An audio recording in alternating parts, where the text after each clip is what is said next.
Hello everyone, welcome to Aptly Plus Academy for Civil Services. This is the video on daily topic-wise news analysis where we cover two important newspaper, that is the Hindu and Indian Express. तो इन दोनों newspaper में जो important news है उसको discuss करेंगे. So let's get started with the topic.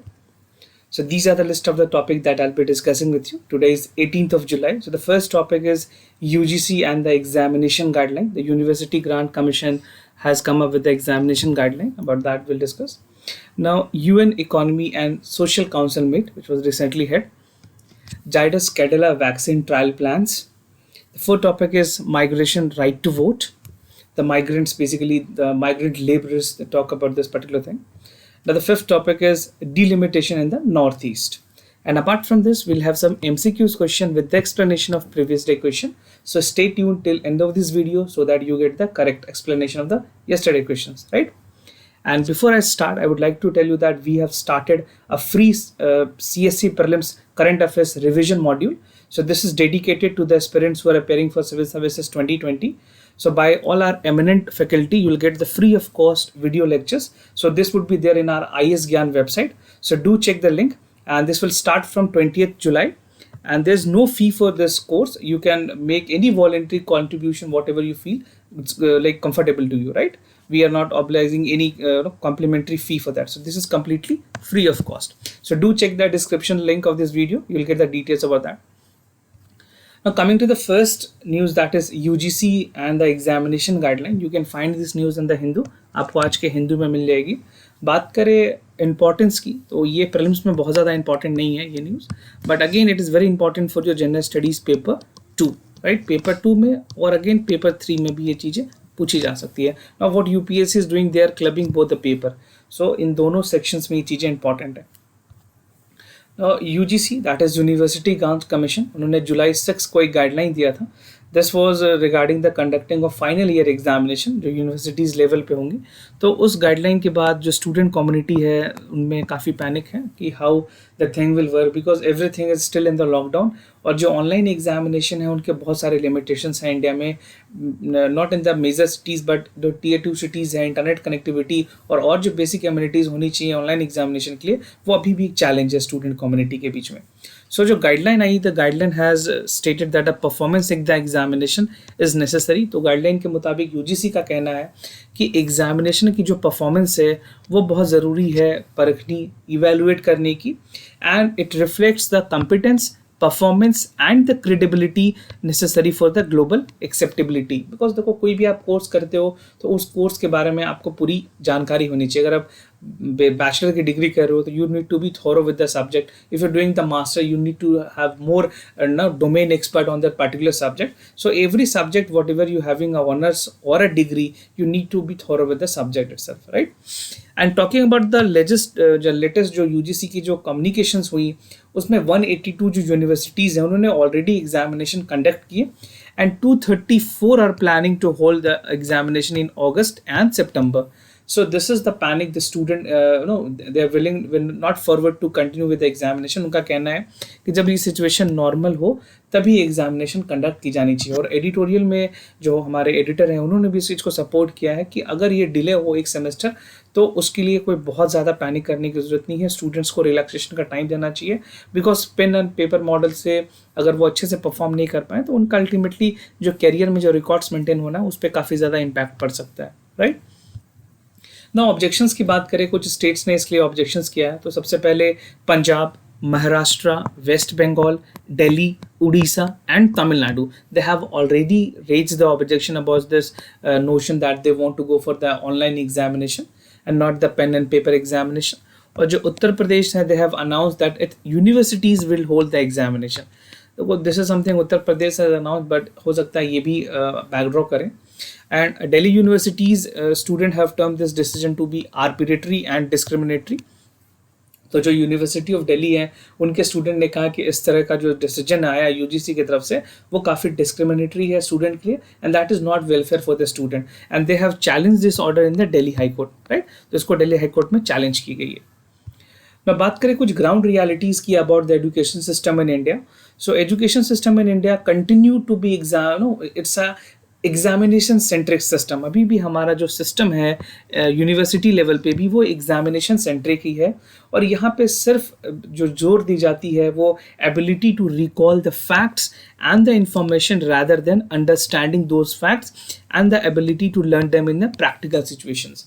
तो यहाँ पे रोट लर्निंग पे ज़्यादा ध्यान दिया गया यूनिवर्सिटी लेवल पे, ना कि उस चीज़ को समझने में जो प्रैक्टिकलिटी होती है सब्जेक्ट की, उस पर बहुत ज़्यादा इंडियन एजुकेशन सिस्टम में ध्यान नहीं है। मैं आपको अगर यूनाइटेड स्टेट्स के बारे में बात करूँ या और भी कोई इमर्जिंग कंट्रीज़ हैं, जापान की बात करें या मलेशियस की बात करें, सिंगापुर की बात करें, तो वहाँ पे ग्रेजुएशन लेवल पे भी जो प्रैक्टिकल है उस सब्जेक्ट को लेकर के वो काफ़ी ज़्यादा है, और उसकी जो रियल टाइम में इम्प्लीकेशंस है उसको ज़्यादा ध्यान में रख करके उस सब्जेक्ट को पढ़ाया जाता है। बट इंडिया में क्या है, you have to write a paper, you have to learn the things, and this is something which your education is going to be completed, right?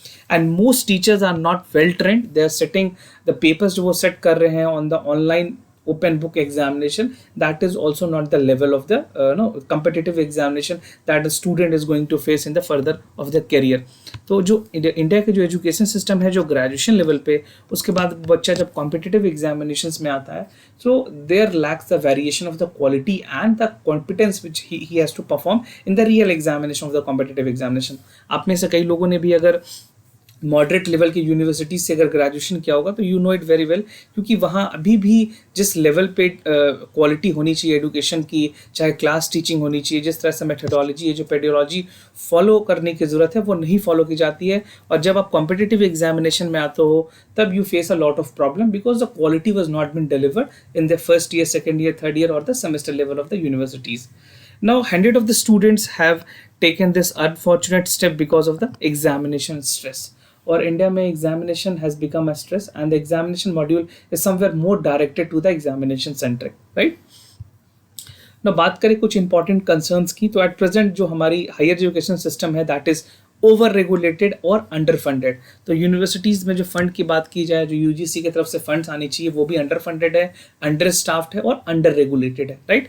Over regulated का मतलब है कि ज़रूरत से ज़्यादा हस्तक्षेप है, या तो केंद्र सरकार की हो या तो राज्य सरकार की हो। Both the state government and the central government is somewhere dominating the universities level education, right. And present the centre want to replace the UGC with the higher education commission. UGC को replace करने की बात की कि एक higher education commission बनाया जाए जो सारी चीज़ों को रेगुलेट करेगी। And India has just attain a dubious distinction that have 1 million of the cases with the novel corona virus, और जो केसेस है वो बढ़ ही रहे हैं। तो इस टाइम पे क्या सितंबर की जो डेडलाइन है, जो डेडलाइन रखी गई है एग्जामिनेशन को लेकर के, अगस्त और सितंबर में पैन इंडिया यूनिवर्सिटीज़ में फाइनल एग्जामिनेशन को लेकर के, इस टाइम पे एग्जामिनेशन कंडक्ट कराना is not it not seems to be much confidence, और इसको प्रैक्टिकली इम्प्लीमेंट करना काफ़ी टफ होगा during the time of this pandemic.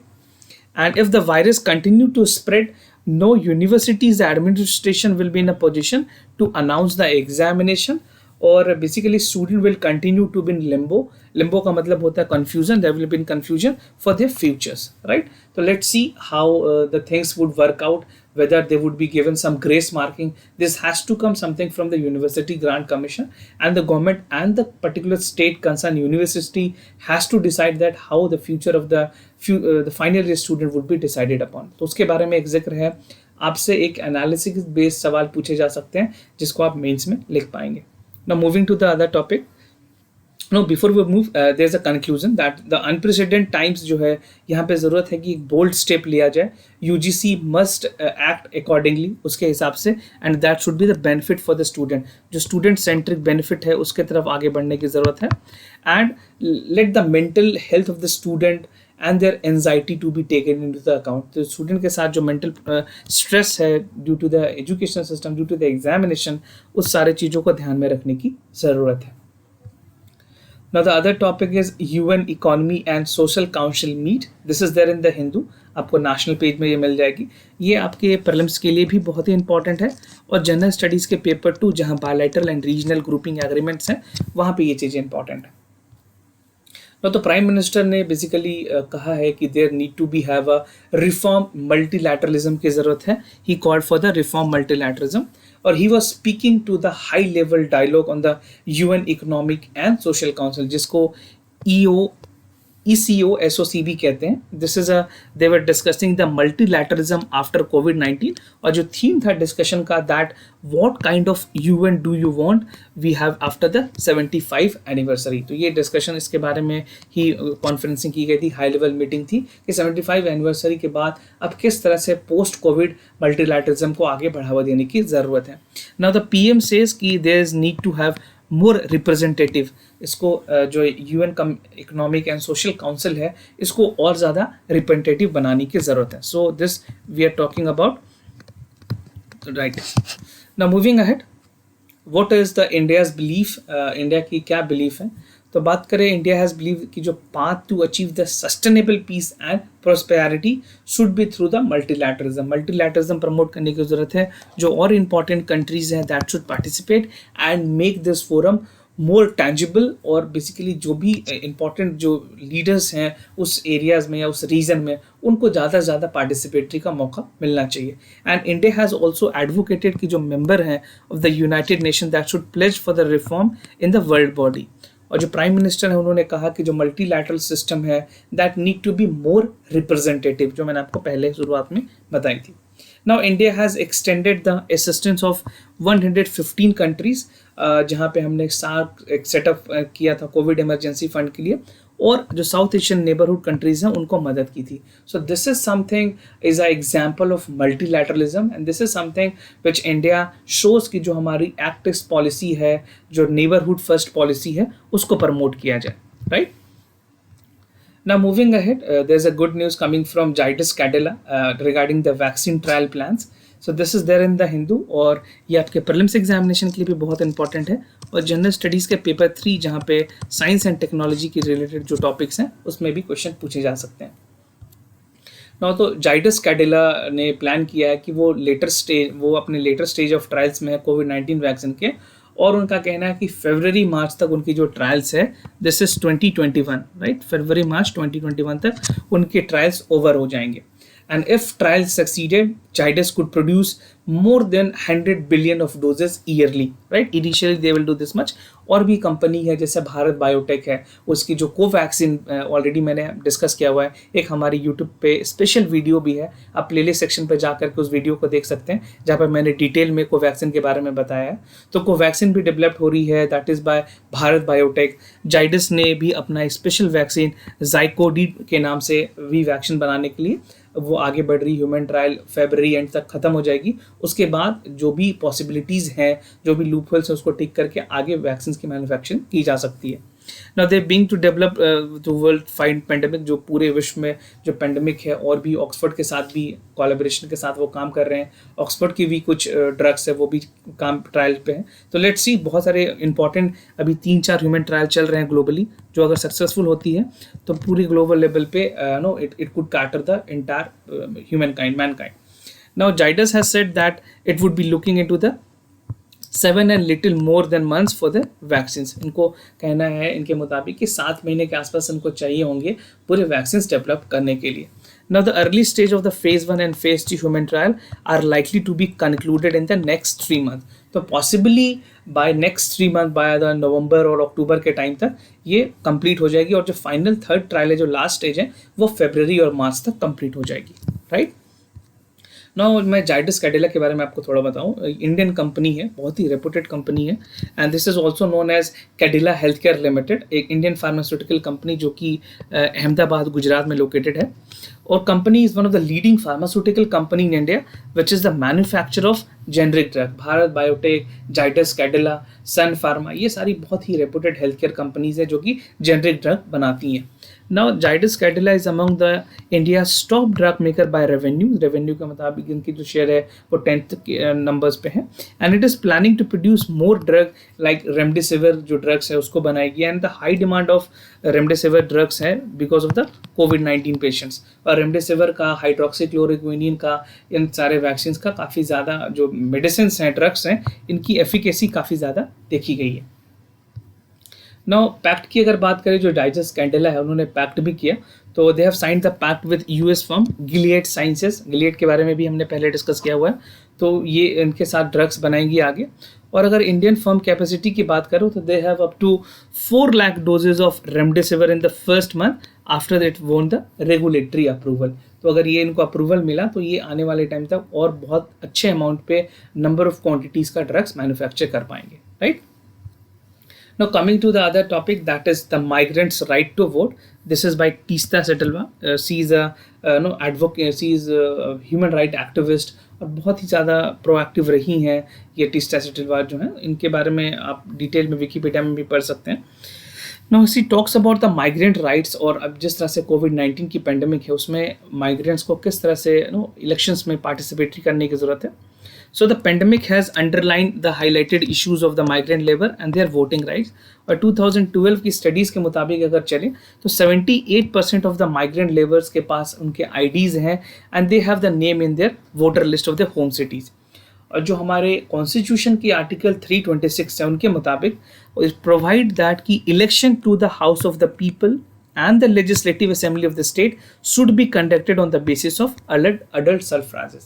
तो जो 18 ईयर के लोग हैं, जो 18 साल से ज़्यादा उम्र के लोग हैं, they are entitled to vote, और इनका ये अधिकार है, right to vote has been given in the constitution, right? And EC must optimize optimal condition to exercise this freedom. और अभी आने वाले टाइम में बिहार में इलेक्शंस हैं और भी स्टेट में, उसके बाद वेस्ट बंगाल में इलेक्शंस हैं। तो इन सारे इलेक्शंस में पेंडेमिक के टाइम में इन लोगों को पूरी राइट्स देने की ज़रूरत है, ये लोग छूट ना जाएं, इसके बारे में बातें की गई है एडिटोरियल में। ना फ्रीडम टू मूवमेंट की अगर बात करें तो कॉन्स्टिट्यूशन गारंटी करती है कि कोई भी सिटीजन किसी भी जगह के इंडिया के कोने में जाकर रिसाइड कर सकता है, रह सकता है। अब आर्टिकल 370 हटने के बाद जम्मू कश्मीर भी अब एक्सेप्शन नहीं है, राइट। और अकॉर्डिंग टू द 2011 सेंसस जो नंबर ऑफ इंटरनल माइग्रेंट्स थे वो 450 थे आसपास, 45 करोड़ के आसपास, एंड 45% सर्च देखी गई है फ्रॉम 2001 सेंसस। और अभी की अगर बात करें तो जो 27% माइग्रेंट वर्कर हैं वो इंटर डिस्ट्रिक्ट माइग्रेट करते हैं विद इन द स्टेट, और 12% जो है वो वैसे माइग्रेशन है जो इंटर स्टेट है, जो बाहर जाते हैं। एंड एज ऑफ 2011 की जो सेंसस है, 2011 की जो सेंसस है उनके मुताबिक Uttar Pradesh and Bihar were the largest source of inter state migration. तो सबसे ज़्यादा एक स्टेट से जो दूसरे स्टेट में माइग्रेशन देखी गई है वो उत्तर प्रदेश और बिहार में, जहाँ पे 83 और 63 लाख के आसपास माइग्रेंट बाहर गए हैं, right. Now moving to the other last topic of the basically that is delimitation in the northeast. तो ये आपके इंडियन एक्सप्रेस में आपको मिल जाएगी एक्सप्लेन वाले सेक्शन में, and this is again very important if you want to understand about the delimitation commission that is there in the north east. ना बात करें रिसेंटली जो फॉर्मर लीगल एडवाइज़र हैं इलेक्शन कमीशन के, उन्होंने कुछ बहुत चीज़ें कॉन्स्टिट्यूशनली इंपॉर्टेंट बताई हैं कि जो सेंटर की जो डिसीजन है to set up the delimitation commission in Arunachal Pradesh, Manipur, Assam और नागालैंड वो अनकॉन्स्टिट्यूशनल है और इलीगल है, ऐसा करना है जो इलेक्शन कमीशन के लीगल एडवाइज़र है।